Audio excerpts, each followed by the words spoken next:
मेरे पापा जितना कमाते थे सब दादी दादा को दे दिए हैं। अच्छा। देने के बाद भी नहीं बोलता है कि एक भी रुपया दिया है, बोलता है चोट्टा तुम कुछ भी नहीं किया है।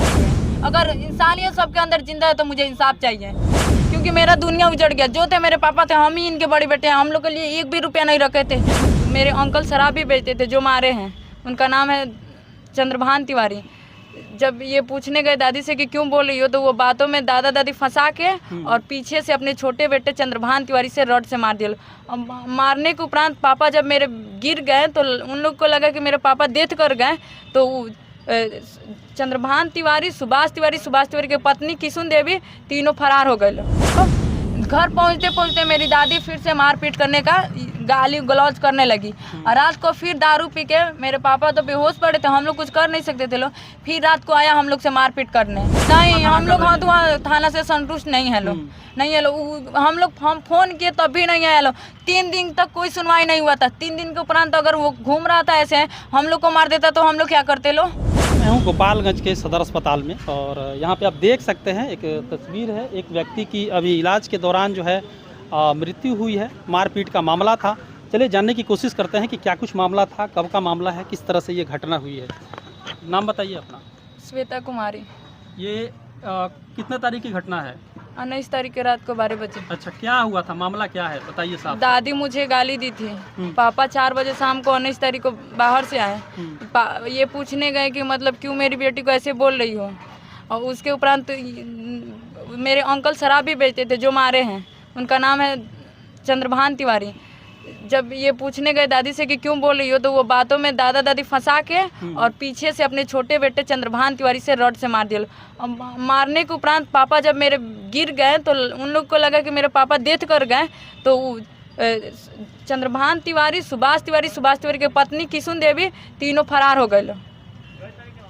उनकी औरत भी थी, चंद्रभान तिवारी की औरत लीलावती देवी। अच्छा। हाँ, ये सब चारों मिल के अकेले मेरे पापा को मारे हैं लोग। अच्छा, मतलब इनसे अकेले ही लड़ाई हो रही हाँ, थी? अकेले ही लड़े, हम लोग इनके पीछे नहीं थे। अच्छा। हाँ, और ये सब कोई मिल के मेरे पापा को मारा है लोग।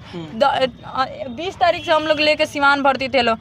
हथुआ भी रेफर कर दिया, गोपालगंज भी रेफर कर दिया, गोरखपुर भी। पहले कहाँ पे लेके गए थे? पहले हथुआ। पहले हथुआ ले हाँ, उसके बाद से रेफर किया तो गोपालगंज भी रेफर किया तो गोरखपुर गए लोग। गोरखपुर भी दोनों हॉस्पिटल में रेफर कर दिया। अच्छा। 2 हॉस्पिटल में गए थे लोग। अब तो मुझे नाम उतना याद नहीं है। 2 हॉस्पिटल में गए लोग, उधर रेफर कर दिया, लखनऊ लिखा। तो लखनऊ के बाद हम लोग लखनऊ नहीं गए लोग, क्योंकि हम लोग मजदूर आदमी हैं लोग, हम लोग उतना कहाँ से लाएंगे लोग। उसके बाद से हम लोग रात को घर 6:30 में गोरखपुर से घर पहुँचे लोग। घर पहुँचते पहुँचते मेरी दादी फिर से मारपीट करने का गाली गलौज करने लगी। और रात को फिर दारू पी के, मेरे पापा तो बेहोश पड़े थे, हम लोग कुछ कर नहीं सकते थे लोग। फिर रात को आया हम लोग से मारपीट करने। अच्छा, दोबारा रात को जब मेरे पापा गोरखपुर से रेफर करके लेके आए थे लोग, तो रात भर घर पे रुके लो। फिर सुबह में हम लोग 11 बजे सिवान हॉस्पिटल में, पथभारा हॉस्पिटल में संजय कुमार सिंह के पास एडमिट किए लो। 10 दिन एडमिट थे। एडमिट के दौरान आज सुबह 10 बजे इनका डेथ हो गया, मर गए मेरे पापा। आज सुबह। अच्छा। इतना दिन हम लोग इलाज करवा रहे थे लोग कि मेरे पापा जिंदा, लेकिन आज मर गए। तो अभी कितने लोग नामजद है इसमें, इस मामले में? ये जो केस है, कितने लोगों का नाम दिया गया है केस में? अभी तो तीन लोग हैं। 3 ही लोग को दिया गया है। गिरफ्तारी कितने लोगों की? बस एक ही का हुआ है, जो मारा है। अच्छा। उसकी माई और उसकी बीवी का नहीं हुआ है। अच्छा। हम लोग को सरकार से इंसाफ चाहिए। हथुआ थाना से आप लोग संतुष्ट हैं जो कार्रवाई? नहीं, हम लोग हथुआ थाना से संतुष्ट नहीं है लोग, नहीं है लोग। हम फोन किए तब भी नहीं आया लोग। 3 दिन तक कोई सुनवाई नहीं हुआ था। 3 दिन के उपरांत अगर वो घूम रहा था ऐसे हम लोग को मार देता तो हम लोग क्या करते लोग। हम लोग हथुआ थाना से नहीं खुश है। पुलिस प्रशासन और सरकार से क्या मांग करना चाहते हैं? हमको इंसाफ चाहिए, क्योंकि मेरा दुनिया उजड़ गया। जो थे मेरे पापा थे, हम ही इनके बड़े बेटे हैं। हम लोग के लिए एक भी रुपया नहीं रखे थे। कितने बहन हैं आप लोग? हम 2 बहन है, 1 भाई है। अच्छा। मेरे बाद 1 भाई है। आपसे बड़े हैं? नहीं, हमसे छोटा है, हम ही बड़े हैं। अच्छा। मेरे पापा जितना कमाते थे सब दादी दादा को दे दिए हैं। अच्छा। देने के बाद भी नहीं बोलता है कि एक भी रुपया दिया है, बोलता है चोट्टा तुम कुछ भी नहीं किया है। एक भी रुपया आज के लिए हम लोग के लिए नहीं रखा। आज जितना भी लगाए हैं लोग, 2 लाख रुपया लग गया है। मेरे दोनों मामा मिल के दिए हैं लोग। अच्छा, तो आपके घर में अभी कमाने वाला और कोई नहीं है? मेरे घर में कमाने वाला एक यही थे। अच्छा, आप क्या करती हैं अभी? हम पढ़ाई करते हैं। और आपसे बड़ी बहन है? नहीं, हम ही बड़े हैं। अच्छा, आप बड़ी हैं, आपसे छोटी हैं? हाँ, हमसे पढ़ाई कर रही हैं? हाँ, वो भी पढ़ाई करती है। तो आप देख सकते हैं किस तरह का मामला है। आए दिन इस तरह की घटनाएं हो रही हैं। लॉ एंड ऑर्डर मैं बार बार बोलता हूँ जब भी मैं खबर बनाता हूँ कि अभी बिहार की जो स्थिति है यहाँ पे लॉ एंड ऑर्डर बिल्कुल भी सही नहीं है, और पुलिस प्रशासन अगर समय से काम करे तो बहुत लोगों की जान बचाई जा सकती है। पुलिस प्रशासन के लापरवाही की वजह से आप देख सकते हैं बहुत सारे लोगों की जान चली जाती है। उसी तरह की ये घटना है, अगर इस तरीके से सही तरीके से पुलिस प्रशासन अगर काम किया होता तो इस तरह की घटना नहीं होती। और अभी भी इनका कहना है कि जितने लोगों का नाम है उसमें से एक ही आदमी की गिरफ्तारी हुई है जो अभियुक्त है, 3 लोग अभियुक्त है, उसमें से अभी 2 लोगों की गिरफ्तारी नहीं हुई है।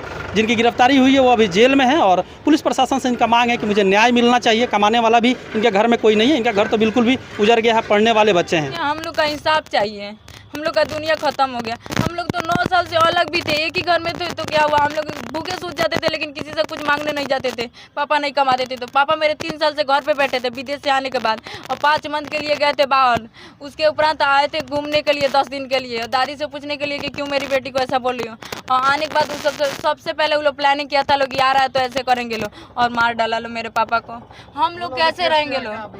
हाँ, हम लोग के ऊपर वो लोग केस किया है लो। हम तो पापा के बचाने के चक्कर में गोरखपुर लेके चले गए थे 9 बजे तक। वो लोग 9 बजे जाके थाना में केस कर दिया लोग कि पापा उसकी बीवी के साथ छेड़छाड़ किए हैं। अच्छा, वो लोग छेड़खानी का केस? हाँ, छेड़खानी का केस किया है। उसके उपरांत मेरी मम्मी का भी नाम है, मेरा भी नाम है, मेरे पापा जी का भी नाम था। तो आप देख सकते हैं सब बच्चे पढ़ने वाले हैं, पिताजी नहीं रहे, किस तरीके से इनकी ज़िंदगी और जीवन जो है चलेगा आप देख सकते हैं। और इनके ऊपर ही उल्टा जैसा कि इनका कहना है, ये तो जांच की विषय है, इनके ऊपर ही केस कर दिया गया, इनके भाई के ऊपर और इनके ऊपर, और इनके भाई के ऊपर छेड़खानी का जो है आरोप लगाया गया है।